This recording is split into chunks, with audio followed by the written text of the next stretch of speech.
तर नमस्कार मित्रांनो, नमस्कार. दिवाळीच्या हार्दिक हार्दिक शुभेच्छा. एका हाताने गाडी चालवतोय, एका हाताने मोबाईल धरलाय. बघा बरं का, आता गाळ आला, पाऊस आलाय रात्री. हे पाऊस आलाय रात्री, खाऊन पाऊस आला खाऊन. हे बघा, हे दिसते का माग कोण बसले ते गाणं असाला. काय बाबा, लोक पण ना मेलेली जनावर कुठे टाकून देतात, आहे का नाही. तर विषय मित्रांनो, हा बघा, हा माणूस तुम्हाला ओळखतो का ना माहित नाही, पण हा माणूस आपल्या वेब सिरीज मध्ये, शॉर्ट फिल्म मध्ये भरपूर काम करत होता पहिला, पण आता नाही करत. आता परत सुरुवात करायची, आता परत येणारच आहे. माणूस कॉमेडी आहे ना. हा बरोबर. नमस्कार मित्रांनो, तर आता आपण आलो आहेत आता होळकरवाडा म्हणजे श्रीमंत उदाबाई होळकर वाघमारेवाडा खडकी पिंपळगाव ह्या ठिकाणी आता आपण आलेलो आहेत. तर पाहू शकता समोर हा होळकरवाड्याचा मुख्य प्रवेशद्वार आहे आणि ह्या ठिकाणी येण्यासाठी मनसर ते खडकी साधारण 6 ते 7 किलोमीटर अंतर आहे.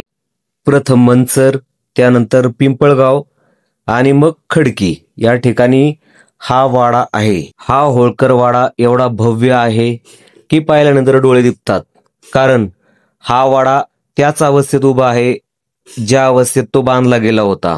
17व्या शतकातील पेशवेकालीन ऐतिहासिक वारसा असलेले मोठे प्रवेशद्वार आहे आणि या वाड्याच्या भिंती पूर्णपणे पडलेल्या आहेत. आणि विशेष म्हणजे हा किल्ला भुईकोट किल्ला आहे, कारण ह्या वाड्याचा विस्तार खूप मोठा आहे. कारण किल्ला मोठा असल्याच्या खुणा जागोजागी दिसून येतात.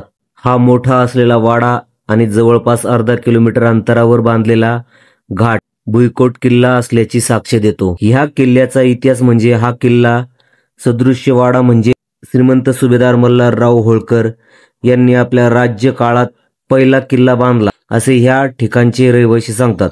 कारण ह्या किल्ल्याचा सविस्तर असा पुरावा कोणाकडेच नाही. श्रीमंत सुभेदार मल्हारराव होळकर यांनी प्रथम आपली मुलगी श्रीमंत उदाबाई होळकर वाघमारे यांचा विवाह बाबूराव मनाजी वाघमारे पाटील यांच्याशी झाल्यानंतर हे खडकी गाव श्रीमंत उदाबाई यांना चोळी बांगडी म्हणून होळकर कुटुंबियांना बक्षीस स्वरूपात दिला होता. श्रीमंत उदाबाई ह्या श्रीमंत सुभेदार मल्हारराव होळकर प्रथम आणि श्रीमंत गौतमाबाई होळकर यांच्या कन्या होत्या.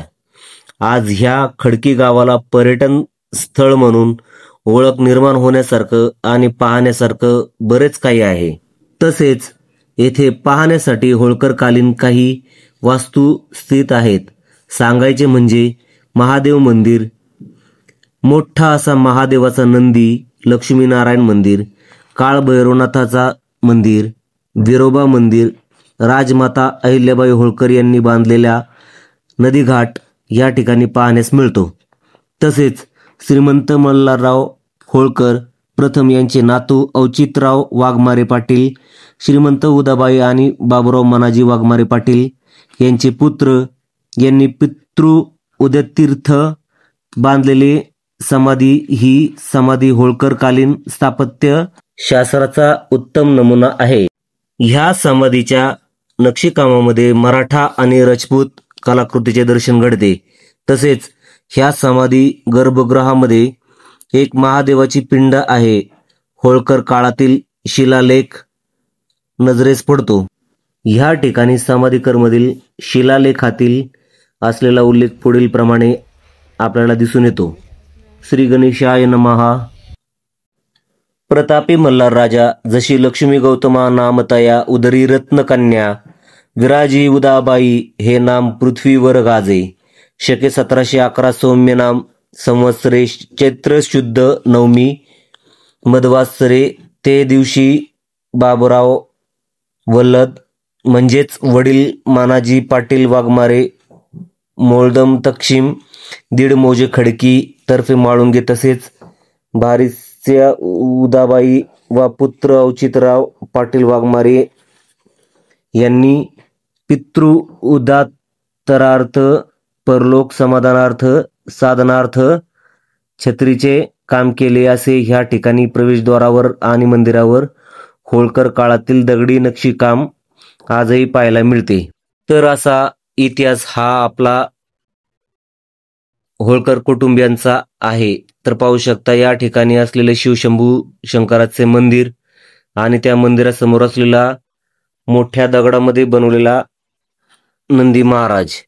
तसेच ह्या मंदिराचे वैशिष्ट्य म्हणजे ह्या ठिकाणी गणेश गणपती आणि शिवशंभूची पिंड दोन्हीही एकाच मंदिरामध्ये विराजित आहेत. तर पाहू शकता या ठिकाणी रोजच्या रोज शिवशंकराची शंभू महाराजांची पूजा केली जाते. हे मंदिर खूप जुने आहे. तर पाहू शकता मलाही भगवंताच्या दर्शनाची ओढ लागल्या कारणाने मी पण ह्या मंदिरामध्ये प्रवेश घेतल्यानंतर मी पण शिवशंभू महाराजांचं दर्शन घेतलं आणि थोडीशी साधना केली. तर मलाही खूप छान वाटलं, मन प्रसन्न झालं, कारण की ह्या मंदिरामध्ये खूप शांतता होती. शिवशंकराच्या मंदिरासमोर असलेल्या आपल्या नंदी देवाचं मंदिर छोटंसं आणि पाहू शकता ही कलाकृती असलेली आपली समाधी स्थळ आहे. हे पाहू शकता ह्या ठिकाणी केलेली नक्षीकाम आणि ही कलाकृती ह्या ठिकाणी जशी आहे तशीच अजून काही ठिकाणी अशा कलाकृती आहेत होळकर कुटुंबियांच्या, की वापगाव या ठिकाणी असलेला होळकरवाडा तोही खूप पाहण्यासारखंच ठिकाण आहे. तसेच या ठिकाणी पाहू शकता तुम्ही, आपण आता घोड नदीच्या दिशेने अहिल्याबाई होळकरांनी बांधलेला जो घाट आहे अर्धा किलोमीटर अंतरावरचा, तो आपण पाहण्यासाठी या ठिकाणी आलेलो आहे मित्रांनो. पाहू शकता हा घाट जो आहे तो अक्षरशः अहिल्याबाई होळकर यांनी बांधलेला आहे. आणि पाहू शकता वास्तू जी आहे ती आंबेगाव तालुक्यातील खडकी या ठिकाणी ही वास्तू आहे. तुम्हाला जर या ठिकाणी भेट द्यायची असेल तर तुम्ही पुण्यावरून मनसरला येऊ शकता. मनसरवरून 6 ते 7 किलोमीटर अंतरावरती खडकी पिंपळगाव, म्हणजेच पिंपळगाववरून खडकी शेजारी असल्या कारणाने त्या ठिकाणी तुम्ही याला अवश्य भेट देऊ शकता. तर खूप असं नैसर्गिकतेने नटलेलं सुंदर असं गाव आहे. जिवंतपणे स्वर्ग पाहिल्यासारखं वाटतं मित्रांनो. तर पाहू शकता हा जो घाट आहे तो पाहण्यासारखा आणि खूप ऐतिहासिक असा घाट आहे मित्रांनो. हाच तो पूल आहे मित्रांनो जो खडकी आणि पिंपळगावला रस्ता जोडतो. तर ह्या नैसर्गिकतेने नटलेल्या अशा खडकी पिंपळगाव या ठिकाणी येऊ शकता. आणि हे पाहू शकता हे पिंपळगाव ह्या ठिकाणातील हे छोटंसं एक शिवलिंग आणि नंदी महाराजाचं छोटंसं मंदिर आहे. तर माझा सहकारी मित्र आणि आम्ही ह्या ठिकाणी भेट देण्यासाठी आलो होतो. या ठिकाणी असलेल्या काही शेतकरी महिलांनी आम्हाला ओझं उचलण्यासाठी आवाज दिला, तर आम्ही त्या ठिकाणी गेलो आणि सहकारी मित्रांनी ते उचलून दिलं. तर पाहू शकता मित्रांनो हे बांधकाम दगडामध्ये कसं केलं आहे आणि कुठल्या पद्धतीचं दगड वापरलेला आहे तुम्हाला पण माहिती आहे मित्रांनो. तर आम्हालाही या ठिकाणी येण्याचा मोह आवरला नाही, म्हणून आम्ही पण या ठिकाणी भेट देण्यासाठी आलो. तर हा जो घाट आहे तो घाट अर्धा किलोमीटर अंतरापर्यंत आहे आणि ह्या घाटा शेजारून घोड नदी वाहते. तर पाहू शकता मित्रांनो ह्या ज्या पायऱ्या आहेत ह्या त्या काळात बांधलेला बुरुज असेल आणि या ठिकाणचं असलेलं क्षेत्र. तर पाहू शकता एक वयस्कर आजोबा माशांना चारा घालण्यासाठी या ठिकाणी रोजच्या रोज येतात.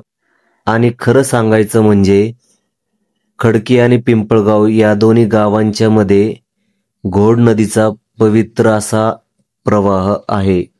तर त्या काळात कुठल्या तरी विचाराने या ठिकाणी तो वाडा बांधला गेला असावा. तर पाहू शकता आजूबाजूचा खडकी गावचा सुंदर असा परिसर आणि घोड नदीच्या कडेला असणारी लोकवस्ती आणि समाधी स्थळ. तर मित्रांनो या ठिकाणी कधी तुम्हाला भेट द्यायची असेल तर आवर्जून या ठिकाणी भेट द्या. धन्यवाद. भेटूया पुढील भागामध्ये. तर आपल्या चॅनलला लाईक करा, सबस्क्राईब करा आणि शेअर करायला मात्र विसरू नका. तर चला भेटूया पुढील भागामध्ये.